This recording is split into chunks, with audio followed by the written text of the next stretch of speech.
ഇന്നത്തെ നമ്മുടെ ടോപ്പിക് എന്ന് പറയുന്നത് 3 layers of a human body. Physical body, astral body, causal body, ഇങ്ങനെ 3 ലെയേഴ്സുകൾ കൊണ്ടാണ് നമ്മുടെ ഹ്യൂമൻ ബോഡി നിർമ്മിക്കപ്പെട്ടിരിക്കുന്നത്.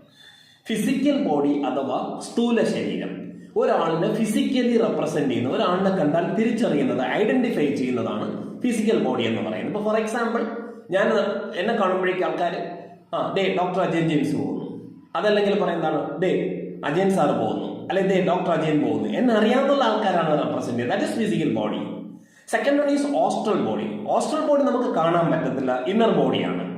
അവിടെയാണ് ശരിക്കും മനസ്സ് നിലകൊള്ളുന്നത്, ചിന്തയെല്ലാം മാനേജ് ചെയ്യുന്നതെല്ലാം ആ ഒരു ഓസ്ട്രൽ ബോഡി അഥവാ സൂക്ഷ്മ ശരീരത്തിലാണ്. തേർഡ് ലെയർ എന്ന് പറയുന്നത് കോസൽ ബോഡിയാണ്, ദൈവഗണമാണ്. അവിടെയാണ് കോസ്മിക് എനർജി, കോസ്മിക് പവർ ഒക്കെ നിലകൊള്ളുന്ന ലെയറാണ് അതെന്ന് പറയുന്നത്. അതായത് അതിസൂക്ഷ്മതലം എന്ന് പറയും. ഇങ്ങനെ 3 ലെയറുകൾ കൊണ്ടാണ് ഹ്യൂമൻ ബോഡി നിർമ്മിക്കപ്പെട്ടിരിക്കുന്നത്. Okay, thank U.